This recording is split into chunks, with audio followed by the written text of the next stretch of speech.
Hello. They may be distinct fields, but there is some shared DNA between games design in video games and tabletop games.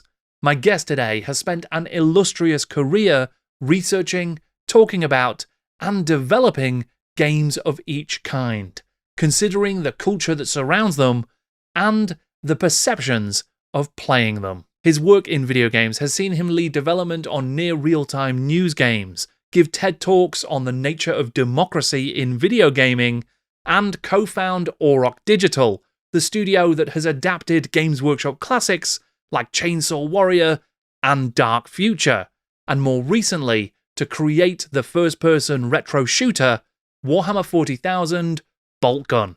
I'm Jordan, this is Jordan Sorcery, and today I'm in conversation with Tomas Rawlings.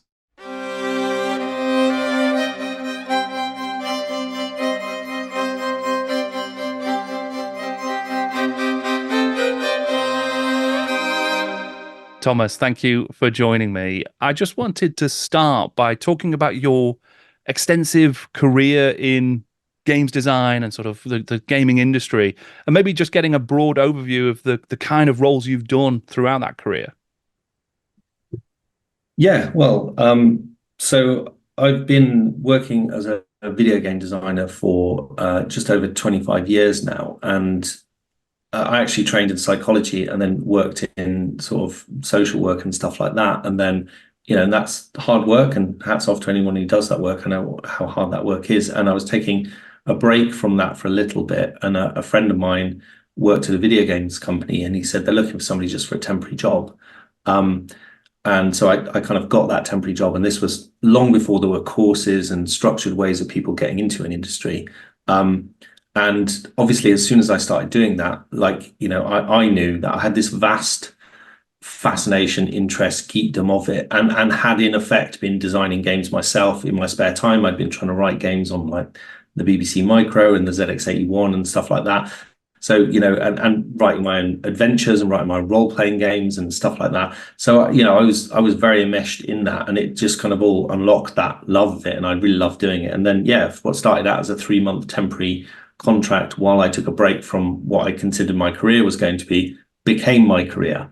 And I think one of the things I love about this, is having been my career now, is I remember, being much younger and being in the throes of, the super loving of Warhammer and D&D and all that kind of stuff. Chatting with my dad, and my dad was concerned because he was like, what are you going to do when you grow up? And I'm like, I'm going to make games. I'm going to be a games designer. And he's like, well, that's not really a profession. I can't see you making a living from that. So he sort of encouraged me to learn draftsmanship. And draftsmanship was the technical drawing, it was also called, which was the, using pen and paper and pencil, drawing out technical drawings of like engineering pieces and things like that. And so I started learning that, and I did graphical design in school. So I started learning this thing. And the irony became that as a profession completely died because AutoCAD came along and everybody did it in a computer. Then you didn't draw the stuff out by hand. And this thing that my dad was, and again, his heart was in the right place. He was just worried I wouldn't be able to make a living.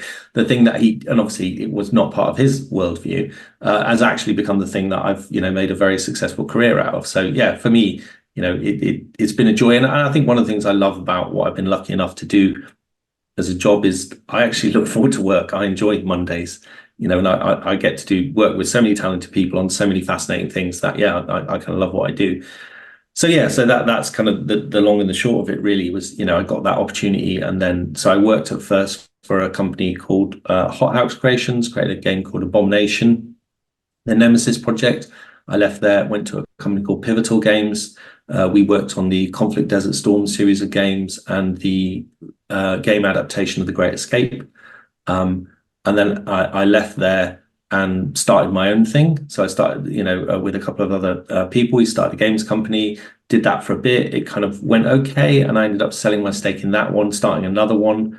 In fact, I started 2 or 3, to be honest, and again, doing your own thing takes time. Like no one gets it right the first time, or it's very rare, should I say, that people get it right the first time. And then, after a while back in 2010, founded Auroch Digital with my wife. We co-founded it. It was initially a consultancy, and then we were sort of helping organizations understand the gaming landscape and how they could, because it's an important part of media. I think by then, we're going back, obviously, over a decade, we'd got this point where if you like, the wider culture considered forms like, and we're going to touch on this, I'm sure, in some of the other questions, the wider culture considered forms like video and TV and books and music to be culturally important. And it absolutely didn't consider games. And I would say all games, board games, video games, these were childish things. And there was a sea change happening there where organizations were realizing that actually there was a vast number of people who play games. And in a lot of cases, it was their primary media, that, they weren't watching TV, they weren't reading magazines or books, they were getting it through, they were understanding a lot of the culture through gaming. So that's why they started to engage with there. And then, after doing that for a couple of years, we went, Auroch Digital went from consultancy back into more game development, which was obviously my love. And then we kind of grew and grew from there. And now, from myself and my wife, we're at the kind of lucky position where we became part of Sumo Group back in 2021, and I run a studio of about 130 people now, which is which I'm really loving doing. Is really exciting. Great, yeah, I mean, a fascinating career then. So you mentioned Warhammer and D&D in there as well. So have you always been a gamer? Is that what sort of informed that desire to create the games as well? Yeah, I think I've always loved that kind of nerdy stuff, and it's always kind of really spoke to me, really clearly. So I came across D&D when I was in school. I think trying to remember now, probably about age 10, 11. And so that would have been what is effectively first edition D&D. I've still got the book back there. And although it's not quite the first edition, I think it's like the 1.5 edition if you look at all the editions out.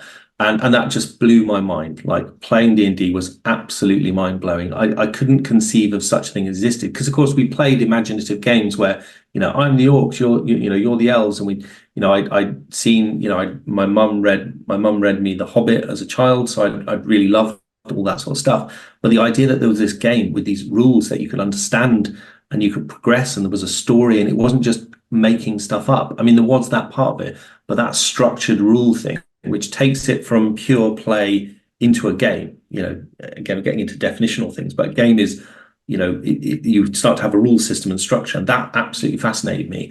And so, I fell deeply into that, and then from there, never really looked back. And obviously, I discovered then that I'd seen little bits of books and knew that there was these thing called wargaming, and that fascinated me. And for the first bit, I didn't have anything, so I had a bunch of toy soldiers, and we'd invented our own. Me and a friend had invented our own rule system, because I'd seen that people did it. I just didn't know what it was. We invented our own rule system to play toy soldiers, in effect, and then came across, actually, there are these games. So it was Warhammer Fantasy Battle first, because it was, this would have been around about 85, 86. And then, also discovered Battletech and a couple of other things like Ogre, Steve Jackson Games Ogre. And again, that just completely continued to kind of blow my mind that there was all this stuff. And then, that just became my life for many years, was just utterly fascinated by all this stuff. And in fact, one of the nice things about being so fascinated from it was when I went for the job at Pivotal Games, the guy who ran Pivotal Games then is a guy called Jim Bambra. Now, he was ex of TSR UK and then Games Workshop, and he was a co-editor of Warhammer 40,000 and one of the authors of a lot of the Enemy Within campaign. And so normally in a job interview, you do your stuff, and we've got a whole podcast on Auroch Digital if you want to know tricks and techniques for doing a job interview at a creative company, because I've done a lot of them. But when you're doing an interview, it's always good to ask questions. It shows you care about the organization or the people you're going to work for, that you've taken the time to research them. And so I'm going for the job at Pivotal Games, and they asked me a bunch of questions, and Jim says, "Do you have any questions?" And I'm like, "Yeah, I did actually." In Warhammer 40,000, shuriken catapults and bolt guns, like shuriken catapults have following fire, which is really cool when you're playing it, and they've got a better damage against the armor save, and yet they're the same points cost. So I basically just asked a bunch of questions about Warhammer 40,000 in the job interview, which was not what the job interviews do, but that was how enmeshed it was. And I think for me, that was part and parcel of that whole thing. So the kind of nerdery, and I think what's nice is now that nerdery has kind of gone full circle to being a thing. And I remember when I was a teenager, I kind of backed off it a bit, not because I didn't want to do it, but just because everybody's like, but that's the kid stuff, and you're now growing towards becoming an adult. Like, surely you should put away those childish things. And a part of me is like, yeah, but I still really like them. And what I like about where we are now is that acknowledgement that these things are the same. So for me, I'll never throw shade at, say, somebody who's into train spotting, because that's their passion and they love it. You go do that. I'm not going to throw shade at someone who loves football. I don't really like football, but if you love football, great. And I see zero difference between somebody cosplaying dressed as a Space Marine and somebody wearing an Aston Villa football shirt. They are both showing the thing that they are into. They're showing their identity, and all good to them from my point of view. So yeah, it's nice that we're there in the culture now where there's a recognition of the cultural value of all of these things. Yeah, absolutely. And I think it has moved and evolved quite a lot over time. But one of the things that interests me about some of your work actually is that you have done a lot of research and talks and sort of extensively sort of examined that aspect of culture and perception of gaming. I wonder if you might explain a little bit about some of that work and how you became interested in that aspect of gaming. Yeah, absolutely. So, for a little bit of the context of it. So especially when I was doing the consultancy, but all the way through, I've had kind of connections with people at various universities and stuff like that. And again, there's been a lot of great academics who've recognized the value of these sort of things and so started pushing on that. So when I was doing the consultancy, and again, we're talking around about 2010, there was a gradual recognition, and I think is there now, that video games could be more than just, like I say, these childish throwaway things. And so I remember there was this great piece in that somebody had written about BioShock, the video game BioShock, and how BioShock was essentially a critique of the libertarian political philosophy. And that's a great example of what art does. And again, I'll simplify a massive debate because obviously whole books are written. But in essence, art is something where you can argue there are layered meanings. There are the interpretation of what it is partly in the person viewing the artwork and partly in the intention of the artist. Whereas a craft is just something. So a beautifully made chair can be an object of craft and really nicely made, but it is just a chair. You're not going to perceive it as anything else. But you can go in a gallery and find examples of chairs that people have made that have other meanings to them, that are trying to tell you something else by it. And I think we got to the point with where games were talking about wider cultural things. And so, yeah, in the early days of Auroch Digital, we experimented this idea of news gaming, which was like games conveying stuff in the real world. And at the time, it was hugely controversial. And, a couple of gaming platforms refused to allow our stuff on it. And they were like, well, no, you can't do this. And my point was always, well, why? Why can't I? Like, if you're saying to comment on world events is fine if it's in an essay, if it's in a documentary, if it's in a news program, if it's in a song, they are all acceptable forms to convey commentary. But as a games designer, I'm not allowed in there to do my critique. Somehow my medium to talk about things is invalid. And my point was, no, it's not invalid. As ever, if somebody's going to go too far with something or say something inappropriate, it's not the medium they're using, it's what they've actually done. And my point was, I think games should be judged on what they do, not the fact that they are games intrinsically. And that's not to say every game is therefore art. There's loads of games that are not art, but there are absolutely games that are art, and there are absolutely artistic elements within games. And again, I think that's been part of what we've done. So, being involved in academia and, doing talks and lectures on the circuit and being involved in large sort of media organizations like the BBC and stuff like that we've done, it's allowed me to kind of really fly the flag for games. And by games, I mean both physical and digital. Fly the flag for games as a really valid cultural medium. And, I think it's really exciting that, like I say, the tide has very much turned now, where you just don't see people turning their nose up at games in the way that I definitely saw a decade or so ago. And again, I think similar, let's take another form that I would consider can be art, the comic. Early history of comic, people denigrated them. In fact, there were campaigns to ban them because they were poisonous to the mind. And then there's a realization, no, they're just a valid cultural form. And then you get things like pop art, Liechtenstein and people like that doing interesting stuff with it. And then you get comics like Mouse and From Hell. And I think you could not charge that those are not comics that are important cultural artifacts that are conveying more than just the story. And I think similar now that like I say, we've seen the same with games and other mediums where there are important cultural works. And again, I would now say we're definitely at the point, say with something like D&D and with Warhammer, they are important cultural thing. They're important cultural artifacts whose value to the culture is way more than just a bunch of miniatures on a table or a bunch of rule books. Like they have cultural impacts outsized to the number of people who play them. And that to me is really exciting.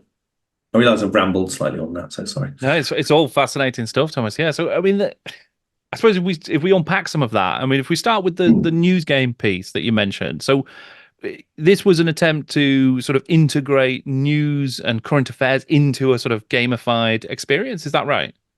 Yeah, it's exactly that. So we covered a variety of topics on it, and yeah, the idea was we'd make games very quickly. So typically a video game, and again, it depends on the size and scope of it, but most video games take around about 2 to 3 years to make.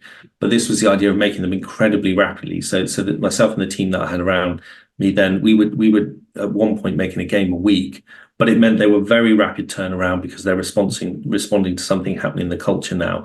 And like I say, and it's the way of thinking about it, that gives. So, for example, there was a story many years ago about cotton picking in Uzbekistan, and the story sort of conveyed like that lots of young kids were being pressed into doing this stuff. They were paid next to nothing for it.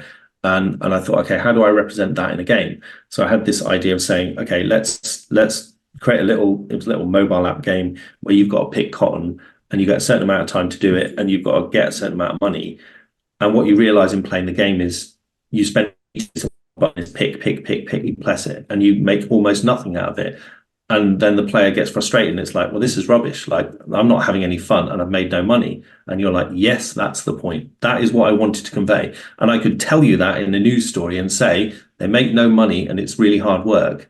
Or I could take a tiny slither of that experience. I'm not saying it's exactly the same because it's not, and give you a little bit of the experience of what it's like to labor away at a seemingly pointless task for an amount of time and get paid nothing for it. So to me, that's one of the things that games can do. There's a whole bunch of things that games can do, but they can put you in the shoes of a protagonist. They can put you in a position. They, unlike, say, a film or an essay or a news report, they allow you to replay it and take different choices and see what comes out of it. So to me, games have a lot of value to bring to play about that other cultural forms can't do. And that's why I feel that they are a valid part of our overall cultural landscape. Yeah. I mean, how do you? It must be a fine line to walk to try and get that in a way that is sort of sustainable as a game, so people would want to come and play it and would want to come and try the next one. Because if it's just a sort of bleak experience, which these things are representing, right? So it's understandable. But how do you get that, like, the gameness out of it? It can be hard, and we did this for a few years, and in terms of as a business thing, that didn't kind of work out how I hoped it work out. What it did do for us, though, is it made that on certain types of games, and not every game is appropriate for this, us going out and understanding the real world part of that allows us to make a game with a lot more depth to it. And so a lot of the lessons we learned from doing that news gaming became really embedded in, firstly in the game that we did, one of the games we did Games Workshop in Dark Future, and then also in a kind of a game we did later called Mars Horizon, which is a strategy management game where about running your own space agency and trying to get people to Mars. So in the Dark Future one, as an example, if you go back to Dark Future, which fantastic game, loved it as a kid, so the opportunity to make a game of that was really cool. But if you go back to the rule book on that, they use climate change as one of the narrative setups as to why the world had kind of gone to shit. And that's fascinating to see all that now, that back then the designers are like, how can we do this narrative? So we then wanted to engage with that as like, okay, this is very prescient, and we wanted to engage with, that's Richard Halliwell's work. So we wanted to engage with that as part of it, which we did. So we consulted with scientists and experts as part of the creation of that. And then when we came to do Mars Horizon, the lessons we learned with engaging with experts, we were able to go even further. So we worked with the UK Space Agency and the European Space Agency, and it was just a real really amazing experience where we would create, we're making parts of gameplay stuff. We were sharing them with them. They would give us feedback on it. And again, we're trying to make it authentic, not realistic. And again, we're like, what's the difference? Well, the realism is, a mission that the European Space Agency might take 20 years from the initial stage of let's do this to it actually happening. And obviously that's not going to work in a game. You've got to do stuff like truncating time and things like that. But what you want it to be realistic, you want it to be authentic, as in that does convey some of the experience of what it's like. So a good example would be in Mars Horizon, you get a percentage chance of a launch happening. And I was showing that to one of the people from the European Space Agency. And he said, yeah, that's kind of how we do it. As in, we calculate what percentage chance we think that this will have a success. And if our calculations are it's too low, we don't proceed with it because there's too high risk of failure. It's just, so then your question becomes like, that's exactly how it happens. What percentage of failure risk are you willing to tolerate? And that we're able to give to the player and say, I think the European Space Agency, they obviously must have, I don't know what it is, really high. They want the percentage of success to be incredibly high. But, in the early days of the space race, they were definitely putting up rockets and missions that probably had very low chance of success because they were learning it all. So, yeah, there's an example of where there's a real world thing and we're able to embed that into the gameplay and let the player experience some of that, how it really goes. Yeah, that's great. And I think that's sort of the kind of mechanics that exist in games naturally in a lot of ways, aren't they? But it turns out that they're in the real world. Yeah, and I mean that in that case, it turned out that was useful. So so we're working on a sequel to that, Mars Horizon 2, and this is about the search for life in our solar system. And we've been lucky enough to chat with a bunch of people who are researching this stuff for real. So I think there is a reasonable chance that within our lifetime we may well find evidence of past life or current life somewhere else in the solar system, and it's almost certainly single cell stuff, but that will be a mind-blowing moment in the history of our species. And so again, I feel incredibly privileged and lucky to be able to work with a bunch of talented games developers on a game with that, and then we get to talk to all these scientists looking at this sort of stuff in reality and trying to reflect what they're doing in what we're doing. So yeah, it still kind of blows my mind that we get to do all this. But for me, to take it all the way back, that journey started messing around with the ZX81 and trying to build dungeon modules in D&D. Like the skills and experiences I learned then are very much with me now as I'm working on the current projects that we're doing. Yeah, I suppose there's always going to be that through line of gaming as a way of learning, I suppose, because it's a sort of big part of a lot of people's childhoods, especially in the hobbies that we're in, where you learn a lot about yourself and your friends and the world through the interactions you have in games, and sort of bringing that into modern game design is quite an interesting idea. Yeah, absolutely. I think that, I think what we're realizing now, and, and I mentioned like the culture, when you get a new thing, cultures often go through a kind of worry about it. So I mentioned it with comics, you can go in the horror comic scares of the 50s. And then if we can't forget, and I do remember the tail end of this with Dungeons and Dragons, the kind of the scare that somehow people pretending to be a wizard would somehow be negative. And I think what's fascinating now is, with comics, there's a pretty universal sense that this is a positive, again, depending on the comic you're reading, but it's a pretty universal sense that this is a positive thing for kids to be doing because they're reading, they're learning stuff. Like my kids have got a comic version of The Hobbit, which they love. My youngest has got into manga recently, so he's reading all sorts of interesting stuff there. That's great. And I think we're seeing the same with video games in that, on balance, I think they are positive things in people's lives. And again, as with everything, there's always a way, it can be done. Too much of anything is not necessarily a good thing. But I like I say, I think we're seeing absolutely that these are positive things broadly. And, one of the things for me, and again, I know this isn't necessarily everybody's experience, but my experience of gaming, of the friends that I play games with, of the games that I've engaged with, they've been incredibly positive for my own social well-being and things like that. And it's just one of the things that I love about, and I still play lots of games, is, I see it as actually a really healthy form of enjoyment. Is like I get together with a bunch of friends and we we'll play Call of Cthulhu, or playing Kill Team at the moment, playing a lot of Blood Bowl, stuff like that, and that's great. Yeah.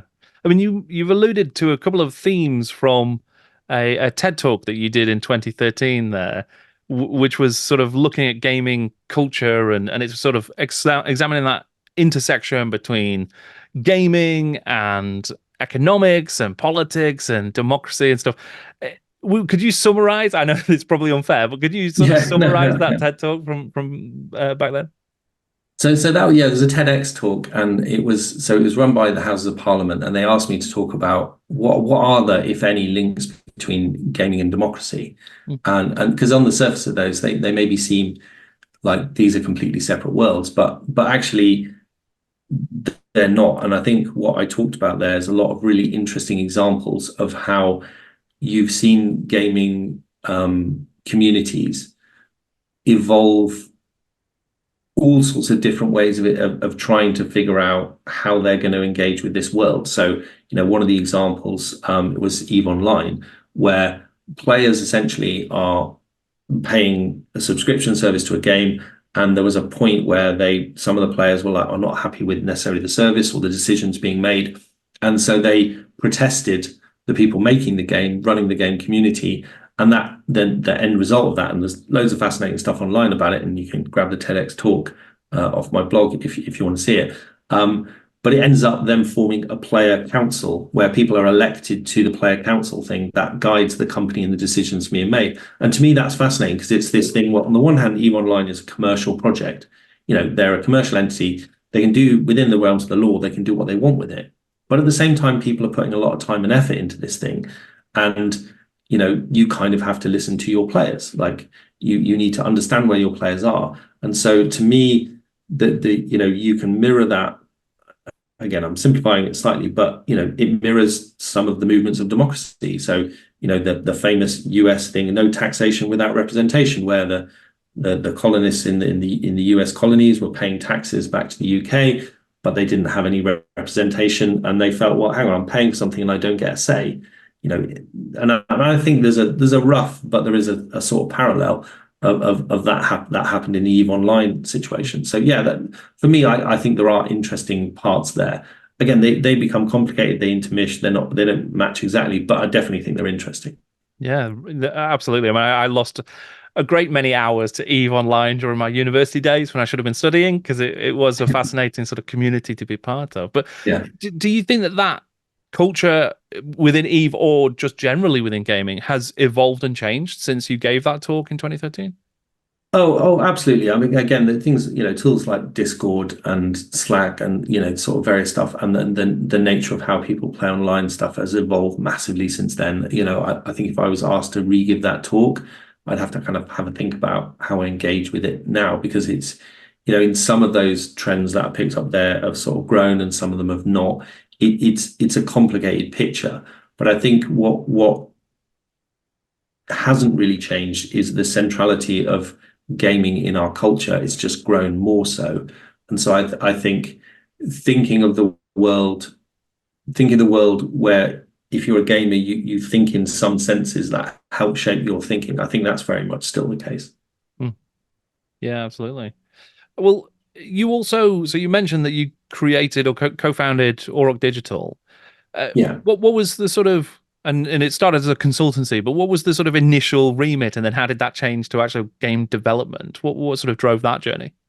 Well, before founding Auroch, I was a game designer, so I had done years of game design before that, and so the consultancy came out really that there's an organisation called the Wellcome Trust, and I sort of got a contract with them to, like I say, help them understand this, because the Wellcome Trust is a fascinating organisation, and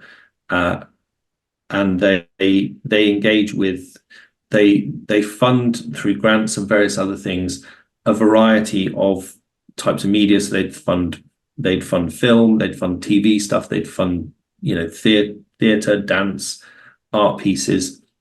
And at the time they were like, well, we're not doing anything in games. So they wanted somebody to help and say, this is, and again, this to me is part of that the kind of rise of gaming as a valid part of the culture, that they were like, okay, let's engage with that. So they gave me a contract to do that. And as part of that, I founded myself and my wife founded Auroch Digital to kind of house that work. And then for the next couple of years, I did that sort of work again at Houses of Parliament, with the Parliamentary Education Service, did bits of stuff with the BBC, various other things with the Royal Society.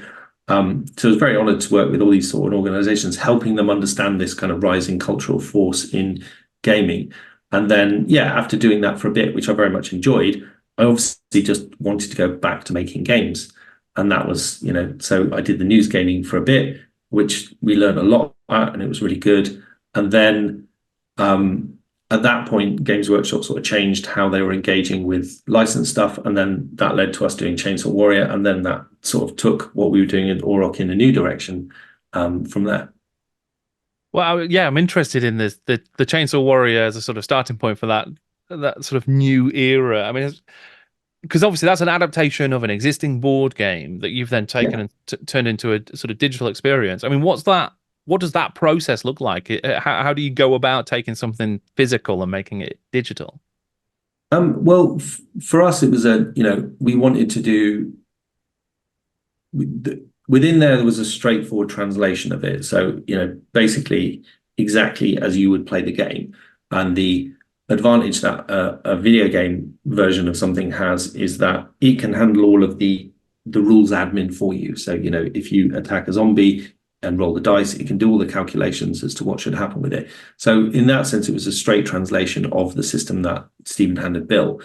And then we obviously then had to put a graphics wrapper on it and things like that.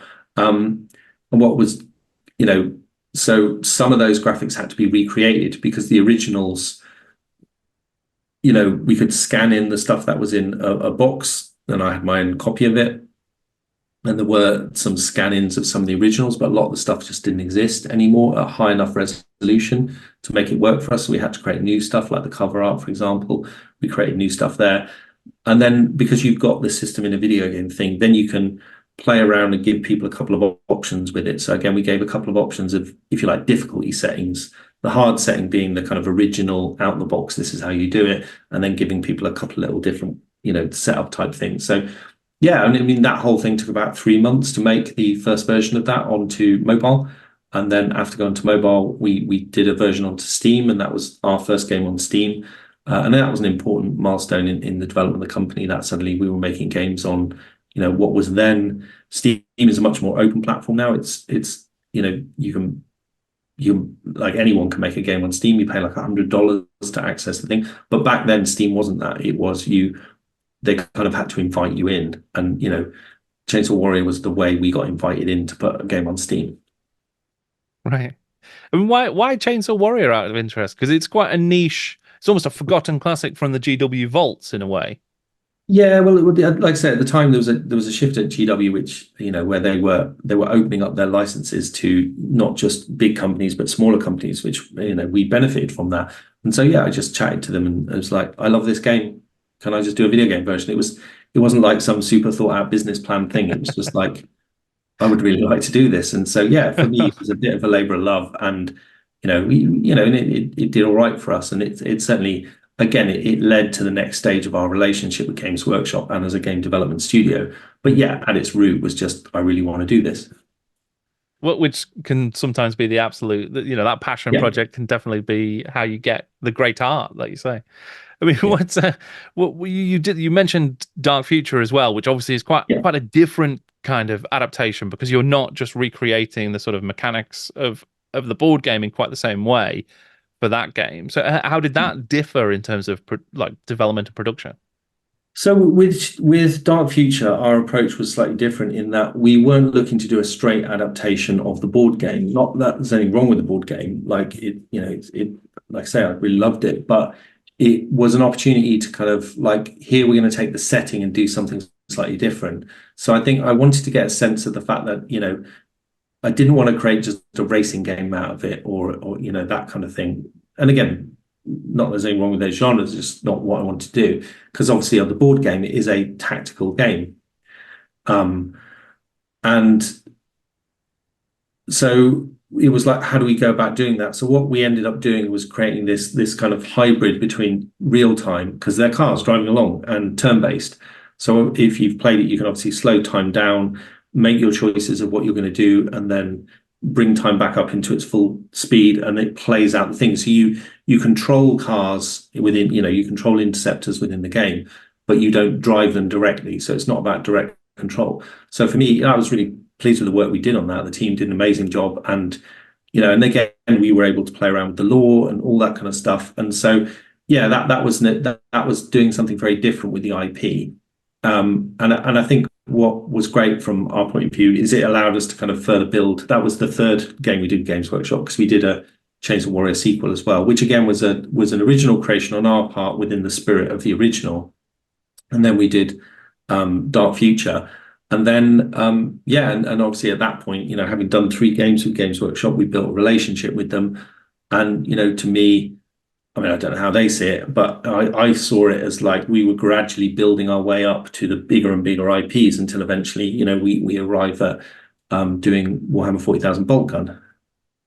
Yeah, which has been a sort of a recent big release, hasn't it? So that's kind of a retro first-person shooter set in the 40k universe. So I mean, that I imagine is quite a different development process to what you've done before with the other 2 IPs. Yeah, it was very different. So again, we sort of came up with the idea within Auroch, and we pitched it to Games Workshop, and they really liked the idea. And then we set about making a demo with it, and then you've got to get a publisher and all these various things. But at its root, I think was this sense that there'd been this sort of early movement then of retro shooters, and for me, old enough, they weren't just retro; they were shooters, because I played them. They were just the thing you played, like Doom and Quake and stuff like that. And it was just one of these things where it just naturally, it's like, this game should have existed. What if it had existed? What would it look like? And then, so one of my colleagues, Pete Pilak, produced some early concept art and you were like, yeah, that's so cool, and that helped us kind of sell it as part of it. And we were lucky enough to have some really great people, on the project. So a colleague of mine, Aaron Ashbrook, who's our creative director, he really had, was key in the idea and driving it forward. And then my colleague Nina Adams sort of took it forward as her first sort of big project, that she did a lot of the biz dev side of stuff. And I'm naming a few people, there's a lot of people involved, but I think, now I've started naming a couple of people, I should throw a few more, great works. But and again, we radically revamped our production system, and our production director, Peter Willington, done a lot of work on that. And all of those various things came together. Like, it was the right time for the right game, and we had the right people who both loved retro shooters and shooters in general, and loved Warhammer. And so in a way, it was a love letter to Warhammer. Like, it was a love letter to retro games like Doom and Quake and Unreal Tournament and stuff like that. So it was we were lucky enough to be the right people at the right time at the right point to make this, and like I say, we pitched it, made a demo. The demo was great fun, and it just kind of flowed from there, really. I mean, because it is terrific fun, and I'm just curious about the line that has to be walked in terms of, because it is a love letter to the 40k universe, and you've got some really deep cuts in terms of like creatures you fight and stuff grabbed from all over 40k lore, but it is also a love letter to the retro gaming space. So how do you manage to, how do you capture the spirit of both of those things and sort of stay true to those different things at the same time and create a third thing, I guess? Yeah. Well, I think at its heart, because we're all into that, is you're always at the point of like, is this something that I would want to play? Like, is this something I would just enjoy playing? If somebody else had made this, if another studio made it, would I go and buy it? And whenever we're working on it, and as we're going through it, I always ask myself that question. And if the answer is like, yeah, I would pay my own cash for this, then you're on the right track. I think the other thing when you're working on a game, and this applies to a lot of games we've done, is working in the industry, I play a lot of games, and inevitably you get a bit analytical and you're writing notes. This works, this doesn't work. But for me, the sign when something's really working is when you get lost in enjoying playing the game, and you stop writing all your notes and being analytical, and you just find yourself in the moment playing the game, like in this state of flow. And that's like, okay, that's captured it. And that happens so much with Boltgun, playing demos and test things. We play it, and I'm like, I'm just gonna have a quick look at this, and then I spend more time in there than I planned, because I'm just having fun, chainsawing in half, like chaos cultists and stuff like that. So it's just like, yeah, this is working. Yeah. I mean, you mentioned like, there are a lot of lessons learned through those earlier experiments with the news games and sort of those kind of, and also the research and the talks that you've done from a sort of a gaming culture perspective. How do you sort of keep hold of that stuff at the same time as creating a fun game or do you just say, you know what, actually it's okay. Sometimes some games are just going to be for fun and sometimes some games are going to do this other thing. Is that something that's Yeah. in your mind? I mean, with some of the news games, they were deliberately, like the one I described, was deliberately to be a bit frustrating because we were trying to convey something. But that's a smaller experience. I think when you're making a bigger experience, being engaged to play it, I think is the way I'd say it, is always important.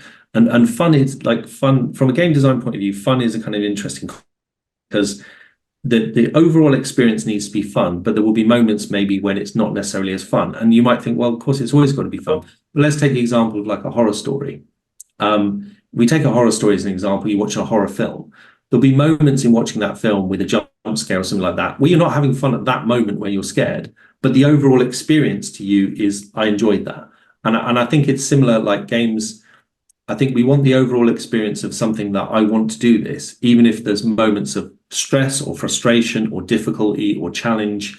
And so, yeah, for me, there's no magic formula for kind of balancing it. You just have to kind of do a lot of work of playing and replaying and tweaking to get that right balance of it. But yeah, it is essential that ultimately it has to be something you want to do. And I think with the stuff that we connected the real world, what to me is really important with that is, what you don't want is what, a colleague at Welcome once referred as chocolate coated broccoli, which is this idea of you should eat broccoli because it's good for you. Well, let's coat it in chocolate and then you want to eat it. It's like, well, that's not an experience. It's you should be true to what you're trying to do, and get that balance right. So actually, when you want somebody to ingest some information or useful thing, it shouldn't feel like homework or a chore, because as soon as it feels like that, you just disengage. So that baking in the kind of enjoyable part of the experience is absolutely central to game design. It is kind of really key. Again, this is an area where you've seen a lot of explosion in game techniques being used in learning, which I think is great, because at its heart, this is always one of the challenges that game developers, be they physical or digital, have, is you have this whole system and a world, and we need to teach you all this stuff. We've got to teach you how to play Warhammer 40,000. We've got to teach you how to play D&D. We've got to teach you how to play Boltgun. And the longer we take to teach you how to do it, the more likely you're going to bounce off that and go, well, this isn't for me. I've got bored. I don't understand. I'm stepping away. So games have become very good at teaching a bunch of complicated information, often with a mix of, I show you something, then you do it. I show you a new thing, and then you do it. And then I show you a few of the things you can do, and then you do them. And then I say, discover the rest, And so that's one of the things, like, I think why you've seen so much rise in gaming is it is a great way, when we play games, we learn huge amounts, whether we want to or not. But obviously, we're driven to learn them because we know we're going to have fun and enjoy the process at the end. So, that initial, you get a new game, that initial learning that new game is often hard work or less fun, but once you've got it and you've started playing it, and then you get to that next stage where actually you start to master the system and you understand the nuances of it. And again, as a 40k player, Rogue Trader 40k player, I was a good player, as in understood the rules. So in that phase when Rogue Trader was out, but before they had army lists and that, I was very adept at using the rules in my favor. So you would have things like, there's a las cutter in there, which is a piece of equipment, not a weapon, in original Rogue Trader, and you're like, well, I'm going to equip all my troops with las cutters because there's no hit roll or saving, or it just does damage. So you'd just be able to destroy vehicles and stuff like that. And it's within the rules, like, that's where but that's an annoying thing to play. But again, as these systems evolve, and then they realize that actually we need to tweak these rules to make the fun part of it happen. And that to me, again, is one of the things I love about, to me, a well-designed game, players will find exploits within the rules. And that is both a success because you've got enough people playing it that they find the exploits, and also can potentially ruin a game if everybody uses the exploits, the fun goes out of it. And so that's why games are always in a dialogue. You know, we mentioned EVE Online, but you know, any popular successful game is always in a dialogue with its players, where they're constantly tweaking how they do things, and the players are constantly looking for new ways of doing stuff.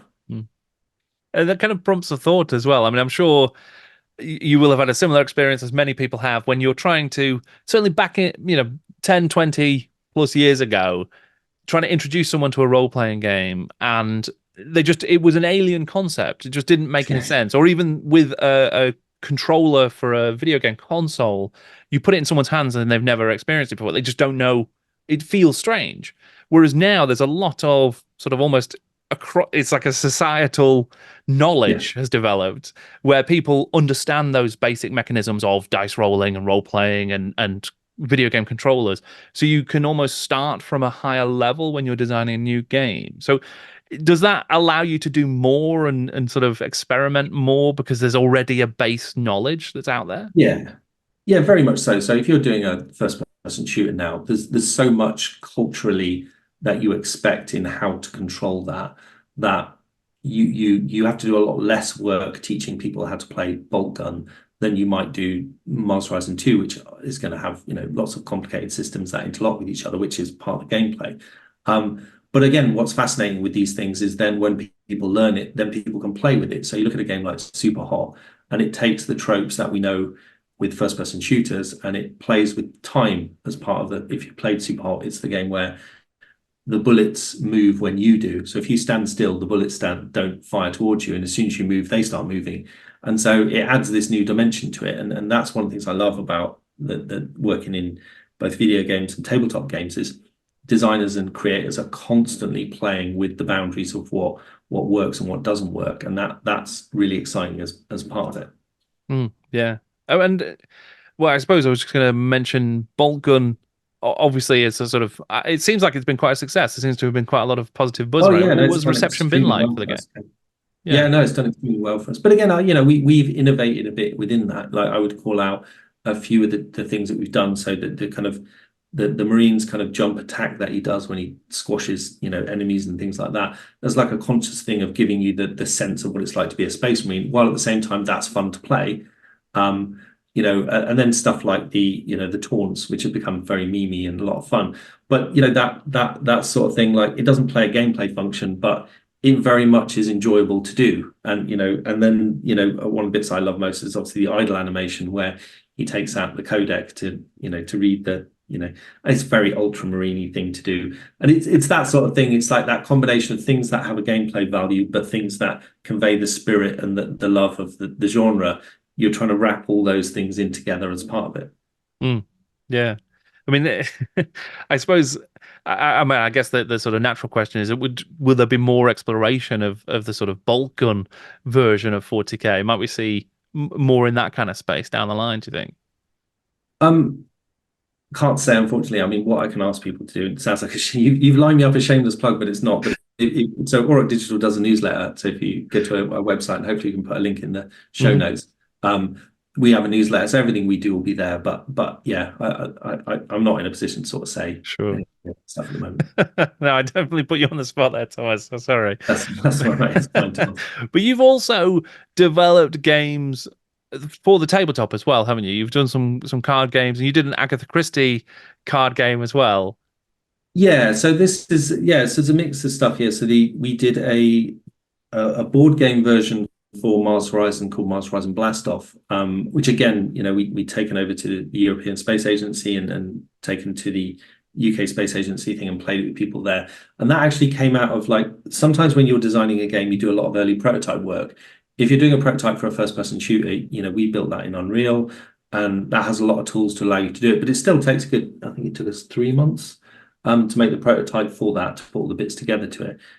If you're making a strategy game, you've got a slight advantage and you can put it together as pen and paper stuff. You can, and again, this is one of the reasons why designing tabletop stuff I find really enjoyable is if you decide to change the rules, you've got a prototype of a strategy game in a video game, and you're like, I want to change a bunch of the rules, not the values, because you can change those quickly. If you're like, oh, if you add this shield to this unit, unit, they get +1 to their armor. That's easy. And you want to change it to +2, you can just change the numbers in the program.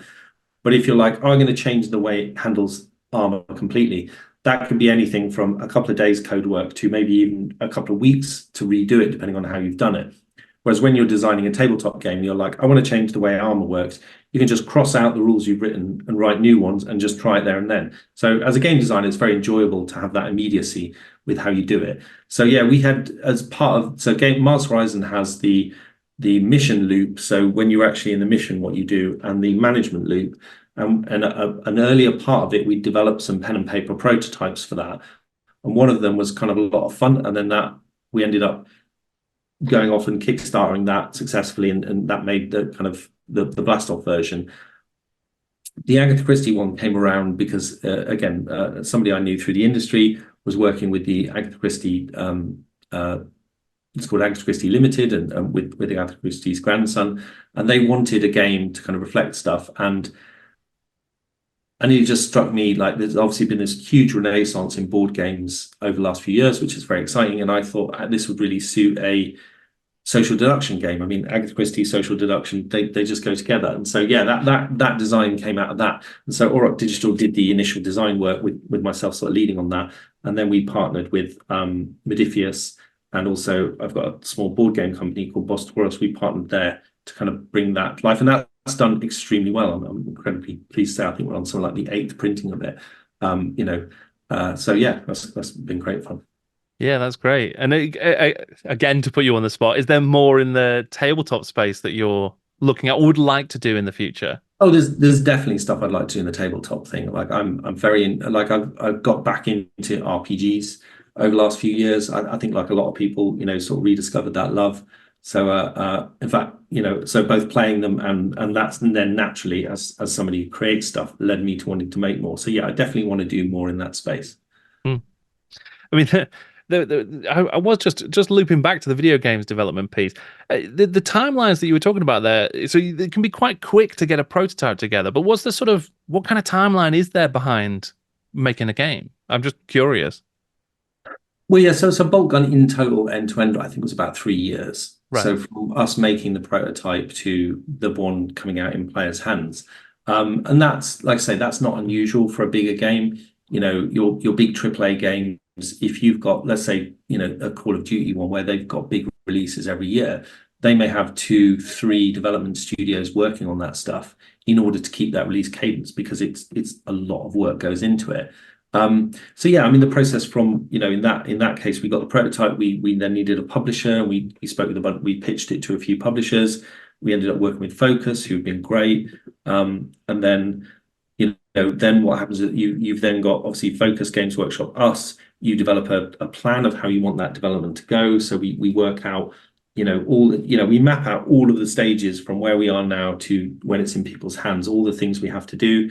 There's big planning sessions and replanning sessions. Then you obviously have to recruit a team of people who can do all these various things.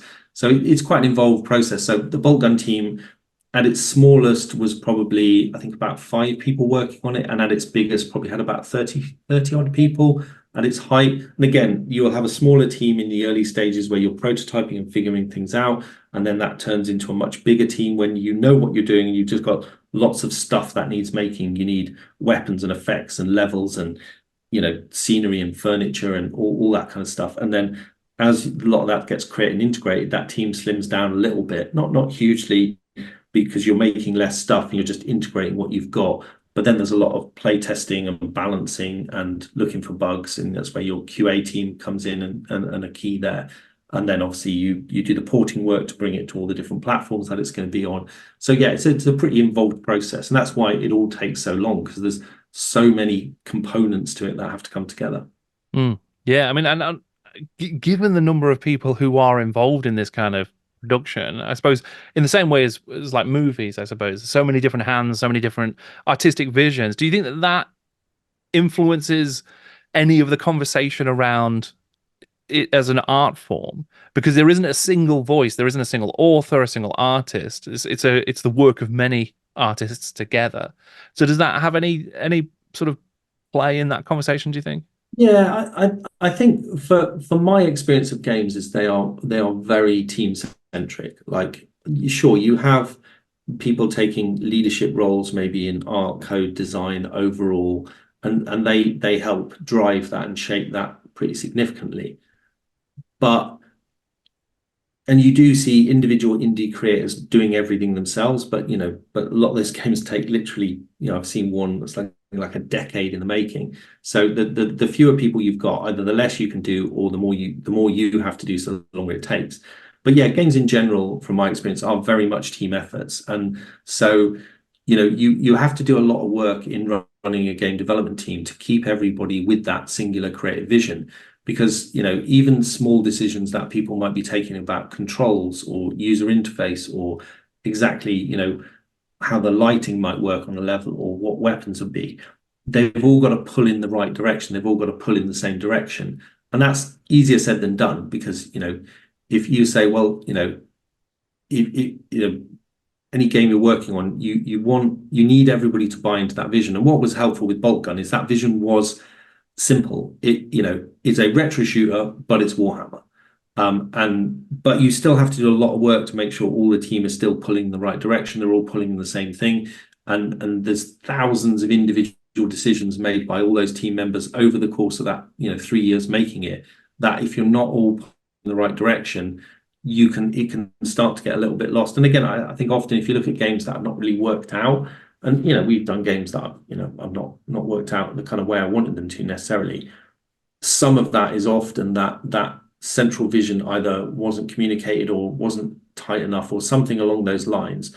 And then conversely, when it does work and it all comes together, you can really see it. And obviously, Boltgun, Mars Horizon, the vision in the end came together really excitingly.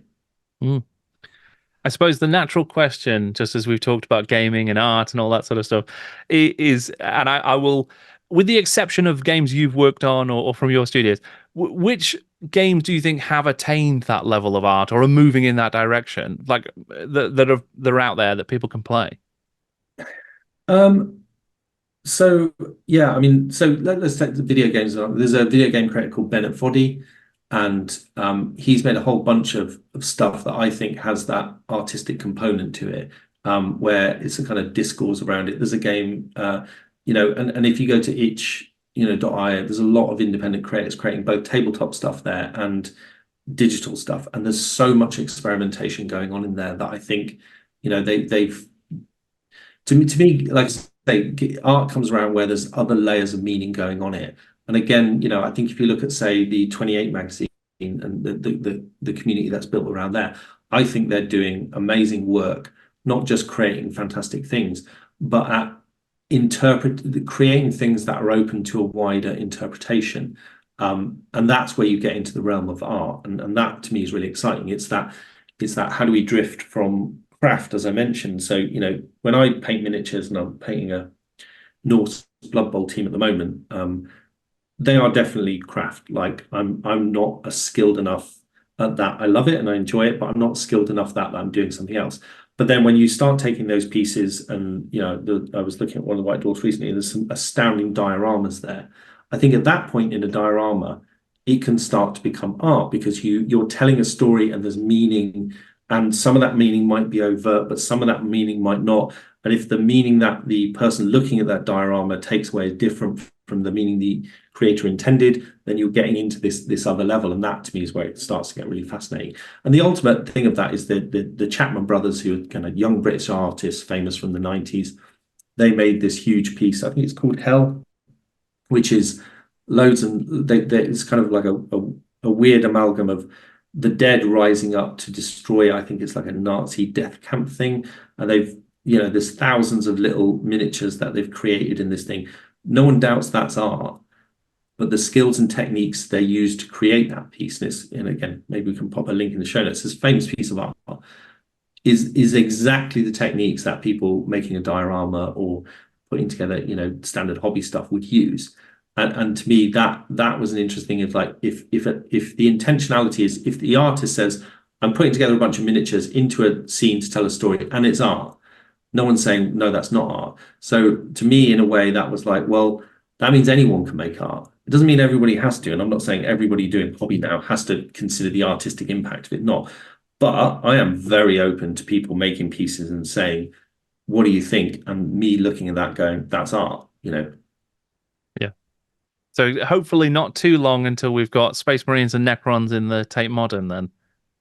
Well, so one of the news games we did, there was an exhibition at the V&A, and they used a screenshot from one of our news games at VA, and I was incredibly honoured, to be part of that. So we've had a piece in a proper museum, and yeah, absolutely. I know there's been a couple of exhibitions, but no, I do not think I think it's entirely reasonable to expect that in a few years' time there will be something like a John Blanche piece in a major gallery somewhere in the world, as part of the recognition of the cultural impact and the artistic impact that it's had. And I think that would be rightly so. Yeah. Yeah, completely agree.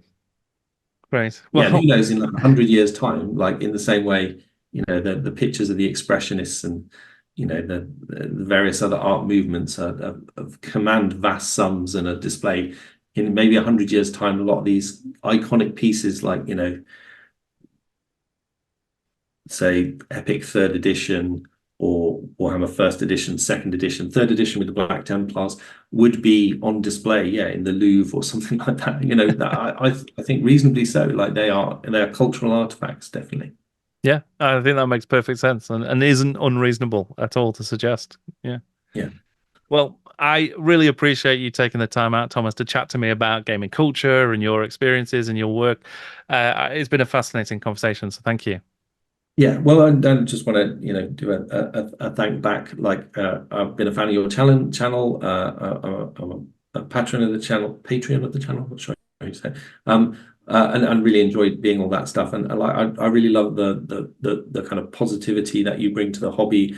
And it's just a real, like, every time one of your notification drops that there's a new video, it's always like brightens my day. So big thank you for all the work you're doing too. Well, that's very sweet of you to say. Thank you. What a terrific chat. Thank you, Thomas, so much for joining me. It was a brilliant and stimulating conversation. And Thomas has shared with me a load of links that I've included in the description below so you can follow up on a lot of the really interesting and fascinating ideas that he raised in our chat. You can also find in the description below links to my Patreon, my Ko-fi, my Discord, and my Element Games affiliate links. So if you want to use any of those to support the channel, please feel free to take a look. Thank you once again to Thomas for joining me. Thank you for watching. I'm Jordan, and this is Jordan Sorcery.